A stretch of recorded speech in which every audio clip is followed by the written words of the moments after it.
So here we are in our house in the mountains of Lebanon, and we're all waiting for something to happen. Only we don't know what it is that's going to happen. Karim, as the local, as you always put it, you're just as local. Well, in this context, we're all local now. But Karim, as the local, in quotation marks, of course, what are your thoughts? What are your predictions? No predictions, but familiar feel as usual. Waiting for the Israelis to attack and to hit. Waiting for some kind of battle. Waiting for some kind of explosion. Waiting for somebody. In this case now, Hezb and others to retaliate from this incredible assassinations, a series of assassinations across the region and here. And now we're waiting. And now, as Hassan Nasrallah said, it could happen anytime. It could be today, it could be tomorrow, it could be next week. Something's going to happen. And then, you wait to see what are the Israelis going to do. And the Americans are moving, we just read now, they're moving yet more battleships into the, close to our coast. And so it's this usual thing of just expecting something big to happen. People are worried, people are anxious. And it's that sense of dread, but at the same time, the sense of, okay, after the Hassan Nasrallah speech, actually, people calmed down a little bit in the sense of, there was a sense of immediate response, because there was a lot of... No, the worry of an immediate response versus after the speech, it felt like, okay, it could be today, but it could be next week. So there was a slight release of tension in order that, we are continuing. In the meantime, people are doing as we always do here, which is, people are filling gas, people are buying some supplies, people are, waiting for something to happen and make sure that you're as prepared as possible. For those that can, anyway. We should say that we're recording August 3rd. It's Saturday. We're up in the mountains in Lebanon right now. And when Karim says waiting for the response, he means, of course, waiting for the response after the Israeli assassinations of a senior Hezb leader in Beirut, and also the assassination of Ismail Haniyeh in Iran, in Tehran. And so waiting for the... And another bombing that took place in Damascus. And another bombing that took place in Damascus. And the U.S. attack in Iraq, where they killed several people. And the U.S. attack on Iraq. And the Hezb leader, Hassan Nasrallah, basically said in his speech the day before yesterday that there will be a response. It's not a question of whether there will be a response, but there will be a response. But how and when, of course, will be determined, he said, at a date that only the resistance and the axis of resistance knows. And so, of course, everyone here in Lebanon, where we're recording from, understands perfectly well that any kind of larger war, because of course there's a war going on right now. In fact, the day before yesterday, the Israelis yet again massacred more people in South Lebanon, as they had been massacring people in Gaza for over 300 days. On the border, exactly, on the Lebanese border. And no, the Lebanese-Syrian border too. Yeah. They hit the Hidman. Oh, they also hit in the Hidman. Yeah. Okay, so they've been massacring people left, right, and center, consistently trying to provoke. Obviously, Netanyahu came back from the U.S. and he's trying to provoke this wider war. But that's why, actually, Osama, sorry, that's why we should back up and say the context for right now is in the wake of the Israeli bombing of Beirut, Damascus, and Tehran in one 24 hours. In the larger context of Netanyahu being in the U.S. Exactly. And getting that obscene standing ovation in the Congress. Ovations. And his meetings with Musk and all these horrible billionaire types as well, media people that kind of are able to spin and shape media narratives. And then he comes, so this happens in the middle of all this, and he comes back extremely emboldened with a half-dead president in the U.S. and a vice president who's trying to do other things and trying to figure things out. And so we were discussing the other day, is the U.S. in this series of attacks, were they absolutely complicit? Did they know what they're doing? Or was this just something where Netanyahu sort of understood that he had support at a certain base, and then the others are kind of absent? They're just not, they don't know what's going on. Not in the big, but sort of in the details. They weren't informed. And they pushed it. I think that Netanyahu came back from the U.S. It's clear from even the call out of the speech that Biden had or the conversation that Biden had with Netanyahu. That was leaked. that was leaked. Which I'm not sure. No, happened. no, You're talking about no. the phone call? The official phone call, the official transcript that was released No, but somebody, you mean the one yesterday or the one after his visit to Washington? yesterday after the No, that's different. that was leaked. no, the one that where he says that we stand with Israel and That's he can say that He at said any that. given moment. He no, can be saying but he that. said that after Israel had violated yet again massive international norms, they killed all these people, they killed the negotiator they're supposed to be negotiating But are you with. saying that the U.S. cares about the international norms? No, of course not. But the point is that what's happening, why people here are so afraid, just to put some context, is that everyone understands that in any kind of war, wider war, the U.S. is going to back Israel. Israel can do one thing very well, which is assassinate and bomb and kill on a mass scale, which they've done in Gaza, a genocide for 10 months.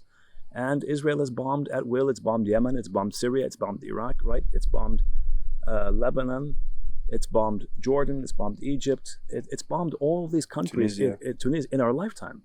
And so everyone is quite afraid here, or at least anxious of what's going to happen. Now, I think a certain set of people are afraid, another are waiting. They want, no, but they're also, they want the attack. They want some revenge on what happened in Beirut. of course, The attack in Beirut. of and course. They're quite, they feel quite confident that they can take on the Israelis in the sense, and that there's a sense of it's time. But there's a sense also, isn't there, Karim, that there's a It's not just fear, is my point. no, for sure. Okay, I should let's restate it. It's not just fear. It's also, but it's expectation. It's anxiety. For sure, there's anxiety. Everybody is anxious. People are nervous because everyone understands the kind of damage that Israel can do and will do to the civilian infrastructure and to civilians across the board, as they did in 2006, as they keep threatening. That's to do. their only MO. That's for sure. what they can. That's But their that's stock why. and trade. But that's why people are nervous. Yeah, I know. Because why they people can't. are They're not nervous. capable. They don't know how to go after military targets. All they can do is bomb. And that's their, as we know, their famous I Dahi disagree. doctrine is mass. No, is I mass disagree. I destruction. think they have both. They're doing military things. They have been, as we were discussing the other day, they have some very high tech, high end technologies that are allowing high level assassinations of commanders, of Hezbollah fighters that are doing specific acts. They immediately get targeted, so they have been quite effective and successful at that level. In wiping out the top cadres. I mean, it's some of the senior commanders and a lot of the fighters that are on the ground.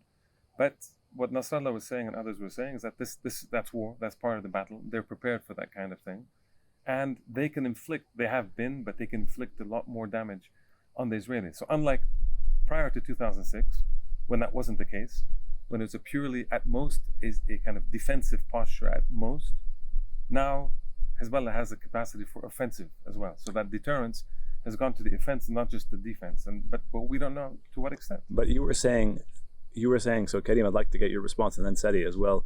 You were saying, Karim, earlier that deterrence has been broken. In other words, the Israelis, by hitting the Dahi, the southern suburbs of Beirut, and the Israelis hitting Tehran, they've broken, the deterrence has been broken. It's that they've pushed it.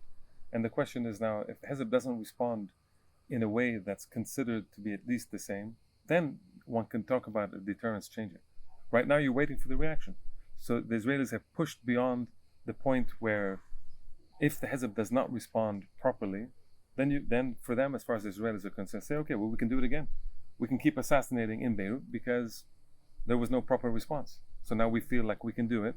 And the next time we do, you can't say, you shouldn't do it. We've done it. And the U.S., by moving all their military assets, as they call it, That's around. deterrence. They're adding to the Israeli deterrence. Yeah, they're adding to trying to change the rules of the game, basically. The rules of the game. They're saying if Hezbollah or someone or the Iranians in this case attack the Israelis, we're going to be prepared, and we'll be prepared, potentially to join a war if it expands dramatically. Okay. Even though they don't want to, but they're prepared to do so. But that's the thing. It goes back to Netanyahu, and insofar as the Israelis have a strategy, which they may well not have an actual strategy here, but it seems clear to me that part of what they're trying to do is to drag the U.S. into a wider war. Yes. In a way, they realize that they're stuck in Gaza, that yes, they've inflicted incalculable harm on people in Gaza and the infrastructure and the schools and the hospitals and people and civilians and everything else, but they're not actually, but in terms of accomplishing their political objective of vanquishing Hamas, they have not accomplished that, nor will they accomplish that. So therefore, being stuck, they can't just stop, because if they stop, it's a defeat in effect. So, but could you see one, the possibility of that from what Netanyahu was doing in the U.S. was telling them, we don't need a ceasefire. If you let me do a few things, I can defeat them. So killing all these people, creating a certain regional situation and assassinating Haniya and assassinating a few others. They announced, not coincidentally, that they killed Daif. but that they killed him, I think, on July 12th. So a month ago, in a bombing attack that killed and injured hundreds of other people. Right, but why didn't they announce that at the time? They didn't say anything of the sort, or at least not in a big way. Now they announced that as part of this series of assassinations, that they killed Haniya, the political guy who was negotiating, and the guy who's the military guy on the ground, kind of helping to run things on the ground. We're defeating them here. We're doing a big operation in the middle of Beirut against this very senior commander, a very important commander of Hezbollah, therefore degrading and weakening Hezbollah's capacity. We've hit, so we're showing we can do all this, and that we're going to be able to impose, rather than a ceasefire where we'd have to make concessions, we can do this and then announce that we've won, and sort of so whatever deal happens, we're on top, and we've done it with strength as opposed to through weakness, which is what it would have appeared. So in other words, I'm saying that's a possibility. You're suggesting that this is all to give Israel a face-saving, Netanyahu specifically, a face-saving mechanism to basically end the war in Gaza, the genocide in Gaza. It's more than face-saving. He can come out and say, I've won. He can come and declare, I won. Okay. I've killed all the top commanders. Yeah, but there's one fly in this ointment, which is that if there's a massive response by Iran and Hezbollah, that's what I'm saying. In other words, he could, but he's calculating that there won't be a counter response. But then he wins either way, is what you're saying. No, I don't know if I'm not saying who wins. That's on the second thing. If Netanyahu just wants to continue, so on the one hand, it's the two arguments are either he's done all this to show that he's won, and so therefore they can conclude an agreement. They can declare victory.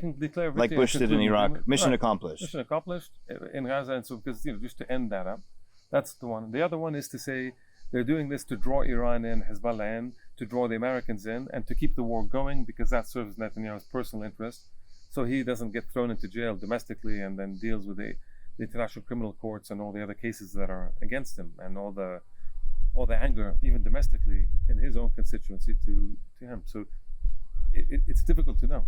But either way, he's taking a high risk thing, because they don't know what the response is going to be from here. But maybe they're calculating that it'll be a symbolic response. Okay, on that point though, Sadi, on response, we had a guest here yesterday who shall remain unnamed, who basically on this very point of response was essentially saying something to the effect that the technological gap between the Israelis and Hezbollah, which is the most, other than the state of Iran, which is in terms of the local actors here, the most powerful and potent resistance organization in this area, what he said, the technological gap is massive, and in fact has increased exponentially since 2006. And so he said basically it's game over technologically. Israel, he was asserting more or less that Israel has effectively won the technological war insofar as it stays a war without an Israeli invasion of Lebanon. I think people overestimate Israel's technological prowess, just in general.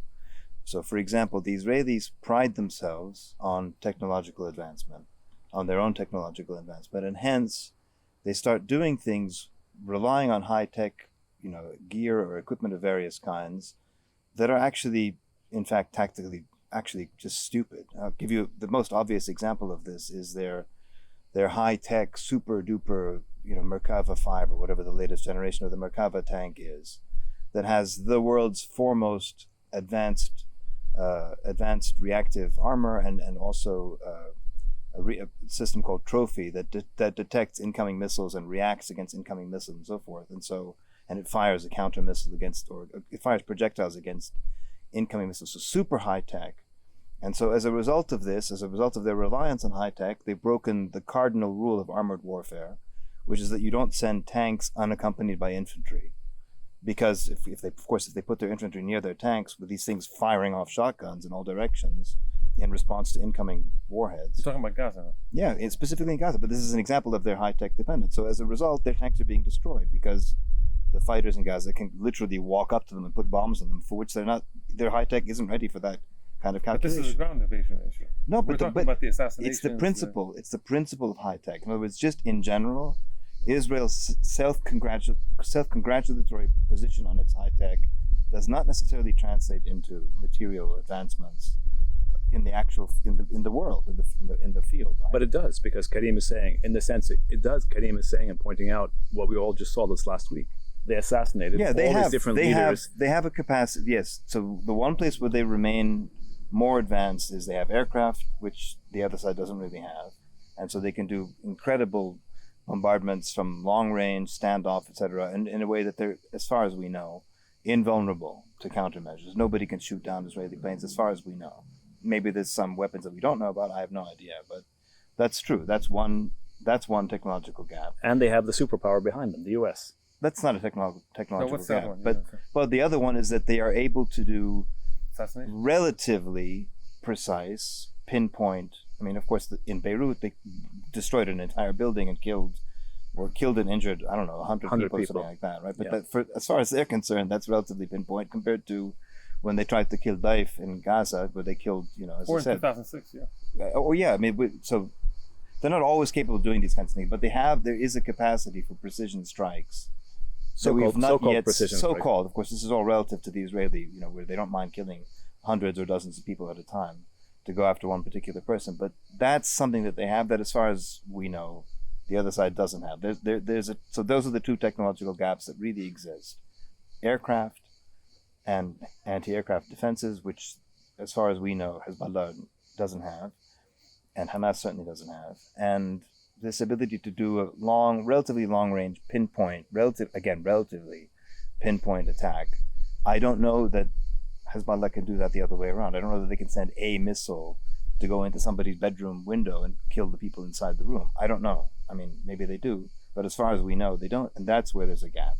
But I still reiterate that a technological gap in and of itself doesn't necessarily mean anything. It depends on what you do with the technological gap and also how your opponent reacts to your high-tech advantage. After all, October 7th happened because the Israelis were very they were happy, self-satisfied with their high-tech surveillance of Gaza, and obviously it didn't work. Karim, what do you think? No, I mean, I agree. I just think that we don't know enough, first of all, what Hezbollah has. We don't know enough about what the Iranians are going to do. And these are the two main actors, I think, in this conflict. The Yemenis have done incredible, but you sort of know what they're doing. We sort of know the capacity. Hezbollah, you never know exactly what they might pull out, because they keep saying, we have things that the Israelis don't know, the enemy doesn't know. Maybe they're bluffing, maybe not. Probably they have some stuff that we are not aware of. It's the first time, a few weeks ago was the first time, I think, in history, as far as I know, where a resistance force here is able to fire missiles at Israeli planes and force them to turn back. Now, there could be they have 2 of these or 3 of these, and that's the end of it. Or they could have a whole arsenal of this, and that if push comes to shove, they're holding them in reserve. They're holding in reserve and wait. But we don't know. So we don't know that. We don't know what the Iranians are planning to do. There's a lot of backdealing going on with the Iranians. I mean, everybody's coming to the Hezb to an extent, but the Iran especially. All the Western things, all the Gulf guys, the Saudis and the Omanis, and the usual, the Emiratis, they're all trying to go and tell them, you have to, let's calm it down, let's not escalate, let's, okay, react, but again, make it symbolic or whatever, this kind of thing. But if that happens, then you have to question the question of deterrence, because that already happened last time when the Israelis attacked the Iranian territory through the embassy in Syria, Damascus. And then the Iranians did this whole choreographed response, which I think was significant. I think it was much more significant than people gave it credit for. But now if they do the same, then it's going to be okay. The Israelis get to assassinate, as they did that time and this time. And then every time the Iranian response is going to be perceived, in any case, to be just choreographed and not serious, then why should the Israelis not do it a third time? But how can the Iranians respond? How can the Iranians respond to Israel or at Israel, since Israel is again massively violating Iranian sovereignty and doing something that almost doesn't happen? You don't go assassinate people like this left, right, and center. Yeah, of course they have consistently, but not in Tehran. They haven't done it like this. A daring attack, as the Guardian put it. Assassinating a foreign leader. No, but they've assassinated all sorts of people. For sure. No, of course they have. All the top scientists. But my point, I understand, but my question is, the U.S. is basically... The Americans killed Soleimani. I mean, there's all sorts of... Yes, things. But the point is that the Iranians ultimately are also technologically inferior to the Americans, vastly. Yeah, And if the Americans are moving all their ships to defend Israel and to intercept, what can the Iranians do? Seriously, what can the Iranians do that's actually going to, in any way, shape, or form, act as a deterrent? Unless, of course, it is economic. Oil, something to do with oil, with the Gulf states. You see what I'm saying? That's where the issues are. Do they have hypersonic Can't missiles? be like that. You don't think so? It has to be more direct. That think so? might happen anyway, but Yeah. it has to be direct. An Israeli attack on Iranian territory For the second time. through just the theory of Yeah, deterrence. but even has more to than be- the first time. Yeah, even more than the first time, has to be met with an equal response. What does that mean? If not, then you're allowing the Israelis to do it again. But what is an equal That's response? That's the problem, Karim. This is where the technological issue becomes a question. Because an equal response is the assassination of some Israeli. And equal in terms of the weight of how it's considered and perceived. Could be an assassination, but it could be if it's a huge attack in which, let's say, an Israeli city is hit, not a missile that goes sort of far away, but is hit, and then Hezbollah fires from there, and the Yemenis fire, and so you get this coordinated attack that the Israeli defense systems can't do it, and you have, if you have Tel Aviv or Haifa, one of these cities that's targeted, you get missiles that actually hit in actual, let's say, open air, not in the city itself. That's dramatic. You don't need an assassination to say that's at least at that level. But we know what the response of the West. Psychologically, and- But we know what the response of the West is going to be. It's going to be to condemn immediately Okay, but in a way they didn't condemn the Israelis. Condemnation is irrelevant. Will the U.S. attack Iran and obliterate? If that's the case, is that considered? If, let's say, they hit civilian areas but nobody dies, is that okay? So this is the game of chicken that gets played, and you don't know. Yeah, but the point is, what It's we a- do know is that the It's a Israelis, security dilemma. the Israelis are dragging the Americans into this game of chicken. Yes. I don't buy for a Yes. moment that the U.S. said, "Yeah, go ahead and do these dramatic things," because they know that they know Lincoln the didn't attendant risks. They have more to lose in a way than Netanyahu. Netanyahu has basically nothing to lose, at least not personally. Yeah. Because if this war stops as it is, I think he's guiding the agenda. that's what I'm saying. Yeah, I think Blinken said it. I think there is a vacuum in the U.S. leadership. Yeah, there is. I think there's Lincoln is one of the absolute worst and most idiotic Secretary of States the U.S. has ever had. I'm convinced. And Possibly. Biden is Possibly. completely. And Biden is Biden If totally you able. remember Blinken, the first thing he did when this stuff started last October was he went and he tried to kind of prepare for the ethnic cleansing, and he went Yeah. to Egypt and Yeah, Saudi yeah, and these things, yeah. and they made him wait and they gave him lectures. That's how stupid he was. Yeah. Ineffective. And totally Biden is even more ineffective, if that's Biden possible. is this guy's supposed to be the guy who's going and doing the shuttle diplomacy. So there is and no going- U.S. So effectively, there is no U.S. leadership.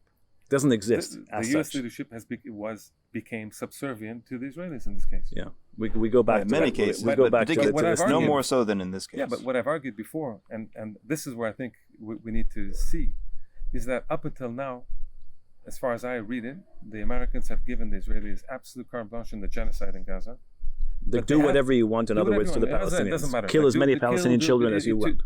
To restore a deterrence, as far as Yeah. they're concerned, if you don't obliterate Hamas, then you've allowed the example that Hamas has done on October 7. You've allowed that to stand. Correct. So you need to do that. The killing is incidental. The genocide is incidental. Not to the Israelis. No, I'm saying even to the Israelis probably. It's incidental to the destruction of Hamas and I think the rendering of Gaza. Yeah, Ghassan, un- the civilians are collateral damage. But I Sorry. agree. No, sorry, the other No, way it's around. the other way Sorry, around. yeah, I think it's the other way around. I don't think it's. I think it's started- for the Americans. I think it may be incidental. For the Americans. What I'm trying, I don't think Biden is going and saying yes, kill every child in Gaza. I don't think that's it. No. It just doesn't matter. In order to achieve the objective, if you kill everybody, it's either come on guys, don't do quite so much, or I don't really care. Those are the responses. The idea is you need to destroy Hamas, otherwise you're allowing a party that attacked and that did something unprecedented and something very, very dangerous in the history of kind of Palestinian liberation wars. You've established something which they can continue to do, and they say, well, we'll do it again. You mean from an Israeli perspective? From an Israeli and an American And perspective. American. So that's on the one hand. But what they were doing over since last October until recently was to say, you can do what you want, but even in the West Bank, you have to be careful. That's why they did this fake, these kind of symbolic things of sanctioning this settler and the other settler. The Europeans were allowed to say, oh, you can't do this, you can't do that in the West Bank. So there was a bit, and then when it came to Lebanon, it was okay, you do this kind of war like this, but you don't expand it. When it came to the Iranian thing, they were adamant, no war, no regional war. They were adamant about that. But not anymore. So what's changed? What's changed? I don't know. So we don't So know. what's So now changed? we'll see. Now we'll see in the reactions, and then in the American counter reaction to whatever the Iranians and Hezbollah will do. Has that red line to the Israelis been removed as well, or not? I mean, But they, there are no red bombed Tehran. There are no They red hit lines. Tehran, right? There are no red lines for the Regionally, there Israelis. were red lines. No, yes, there were. That's what I'm saying. But since they bombed Tehran, Who do you think told when the Iranians did their response and they attacked for the first time? So symbolically, that was very important. When they attacked and they sent all those missiles and it was broadcast live across the world, well, it's well known that there was a kind of some backdoor channel negotiations. Say you have to respond, so they did that, and then they told the Israelis, okay, you respond to some kind of thing, So that was all fixed to an extent. Yeah. I don't think it was the theater that everybody said it was. I think symbolically it was hugely important for the first ever Iranian attack on the Israelis. On the other hand, counterattack. But the Americans, on the other hand, played a role in making sure that didn't spill to something Correct. else. But will they do this now again? I don't know. My point is, like, I mean, I think Biden was out to lunch even before, honestly, quite frankly. But now it's much more so. You think so? no, clearly. I think he was. I think he's been absent. No, but AWOL. now it's beyond. But Yeah, also for maybe sure. Netanyahu went and he saw, look, there's nobody here who's going to push back against Exactly. him. I This think that's guy's what it is. missing. This guy does what he tells me pushing when I tell him to do. and trying to I'm pushing push her Harris, in a situation.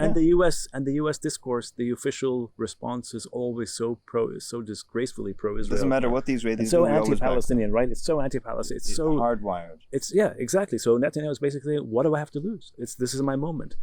That's the thing. This is something we've talked a lot on this podcast. Is the tail and the dog? Who's wagging? Which one is wagging the other? As you know, my position has long been the Israeli tail is wagging the American dog. I think this is yet more evidence of this. America has zero interest in a regional war in the Middle East, especially with oil, and then this is an election season, and so on and so on. This is not in America's interest. It's absolutely not. It never was. By saying, why is it in that case? What Netanyahu has wanted for more than a decade, not just now, was to draw Iran into a war and get the Americans to respond. Yeah. Okay.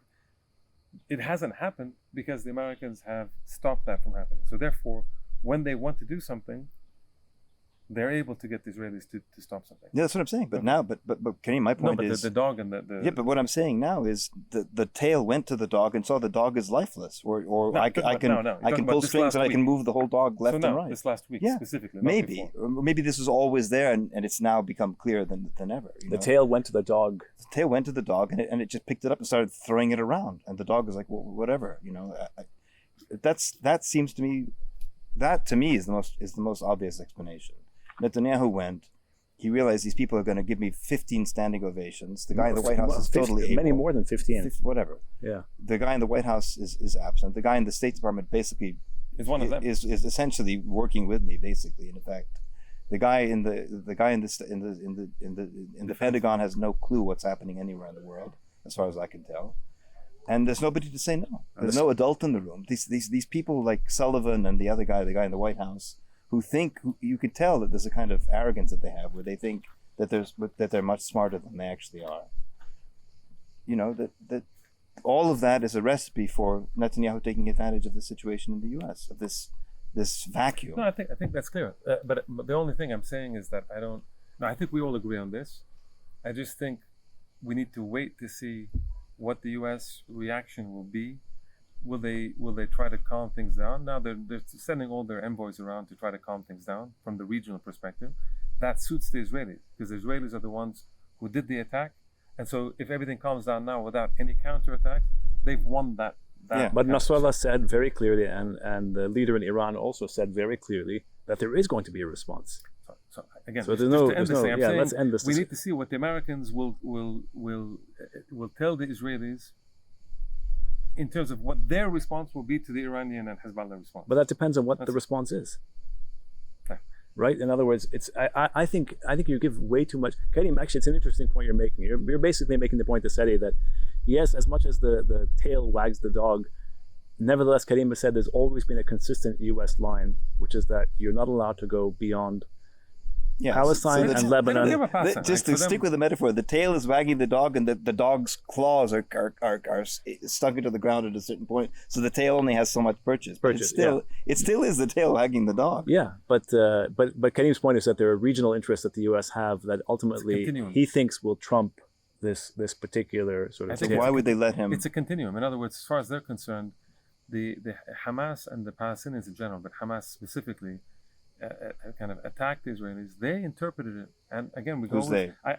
The Americans or the American administration. This is why I always come back to Blinken and his that thing when he went to Tel Aviv and said, "I'm here as a Jew." Yeah.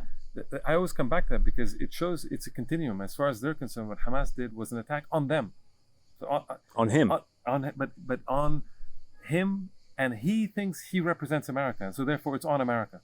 So it's almost like a direct attack on America. But that would be, but no. But I think you're also. It really, honestly, whether Blinken was any other. Serious. No, in other words, whether Blinken were Catholic or doesn't a Protestant, the U.S. response is always the same. Yeah, look at every Western response. What do I mean? Look at every single Western. For example, Kissinger, who was Jewish, never said anything. It's not about Kissinger. George Bush Senior was, for all of. In other words, look at the British response. More restrained. Look at the British response. Look at the French response. Look at the deep-seated racism, but the deep-seated racism and hatred. I think you can't underestimate this.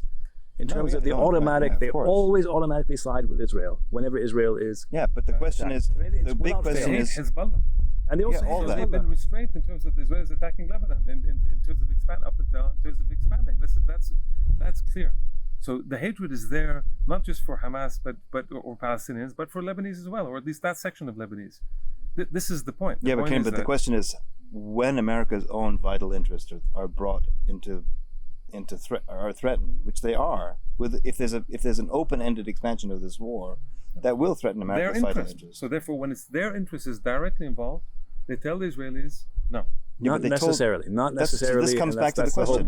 Did they say, "Go ahead, bomb Tehran, boys. We're with you"? So that's why we don't know what that was. The Americans say we had nothing to do with that.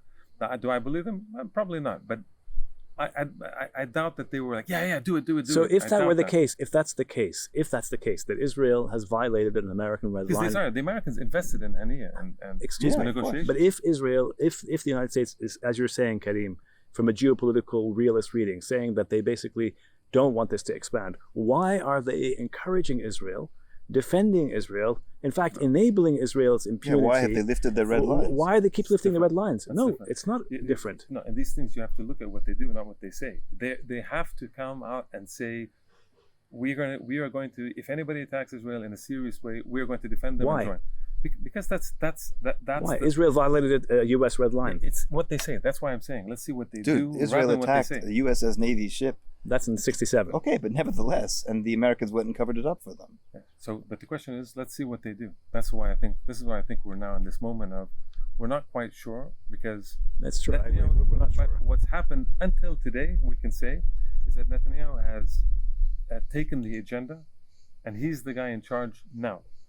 Now the reaction will determine the agenda, whether he can be pushed back into his little hole in terms of the agenda, or he will continue to be taking the lead in this agenda, dragging the Americans in, dragging the war. The reason Hezbollah and the Iranians till this day did not engage in a even Hezbollah hasn't responded quite as much as the Israelis in terms of attacking civilian centers, and so is they understood very well that Netanyahu wants to drag them in the war. So they took a decision that we will not allow ourselves to be dragged into war, even if we're capable.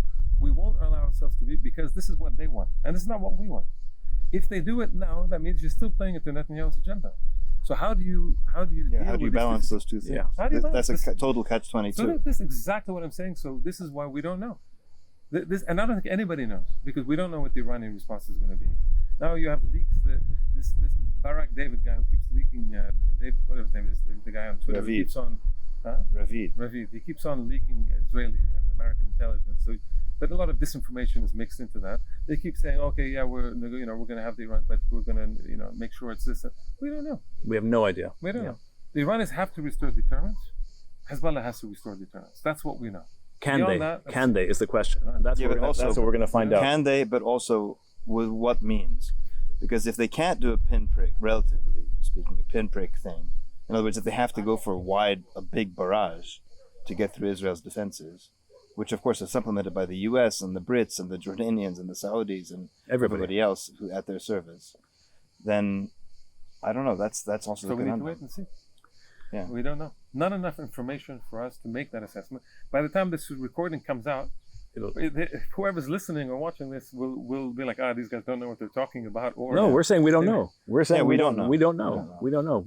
Anyway, guys, it's as always, it's great to be with both of you in Lebanon, here up in the mountains, and we'll see you soon. Peace, a little bit. It's peaceful here. Beautiful area, and it's peaceful. But again, everybody's waiting.